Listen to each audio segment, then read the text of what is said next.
Republican convention में Donald Trump की राष्ट्रपति उम्मीदवारी पर लगे औपचारिक मुहर। ट्रंप को डेलीगेट्स के 2387 वोट मिले। रिपब्लिकन कन्वेंशन में उपराष्ट्रपति पद के लिए जेम्स डेविड वेंस का नाम का ऐलान। किसी भी डेलीगेट से वेंस का विरोध नहीं हुआ। पाकिस्तान के पूर्व पीएम इमरान खान की बढ़ सकती हैं सियासी मुश्किलें। शहबाज शरीफ सरकार ने तहरीके इंसाफ पर पाबंदी लगाने की योजना बनाई। पाकिस्तान सरकार का आरोप, इमरान खान की तहरीके इंसाफ पार्टी देश विरोधी गतिविधियों में शामिल। सरकार के पास है पर्याप्त सबूत। इजराइल का गाजा में हवाई हमला लगातार जारी। देर अल बाला में एयर स्ट्राइक में एक महिला और एक बच्चे सहित 3 लोगों की मौत। इजरायली बमबारी में 11 से ज्यादा लोग हुए बुरी तरह से जख्मी। अल-अक्सा अस्पताल में घायलों को किया गया भर्ती। गाजा पर इजरायली हमले में पिछले 24 घंटे में 80 फिलिस्तीनियों की मौत, 216 से ज्यादा लोग हुए घायल।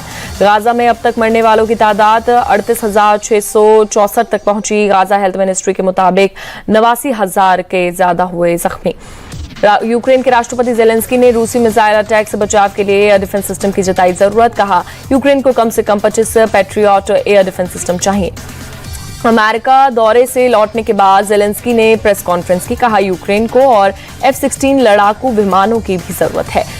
रूस ने यूक्रेन के गोला बारूद डिपो पर किया हमला। यूक्रेन की ओर से दागी गई मिसाइल, रॉकेट और ड्रोन को भी नष्ट करने का दावा।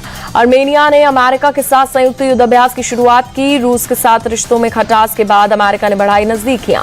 आर्मेनिया और अमेरिका की सेना 24 जुलाई तक करेगी युद्धाभ्यास। फिलहाल ये साफ नहीं है कि दोनों देशों के कितने सैनिक ड्रिल में हिस्सा लेंगे।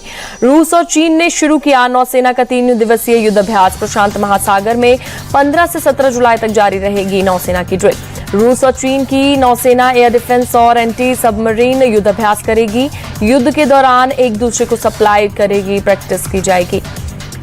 पूर्वी अफगानिस्तान में आए तूफान की वजह से बारिश और बाढ़ का कहर। अब तक कम से कम 35 लोगों की मौत। अफगानिस्तान के नंगरहार प्रांत में करीब 300 लोग हुए घायल। तालिबान सरकार ने जताई आशंका, बढ़ सकती है मृतकों और घायलों की तादाद।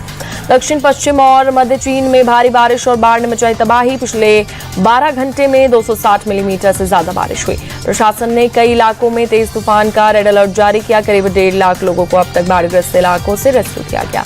न्यूजीलैंड के समुद्र तट पर बहकर आई दुर्लभ प्रजाति की एक व्हेल। वैज्ञानिकों के पास इस प्रजाति की व्हेल की बहुत कम जानकारी।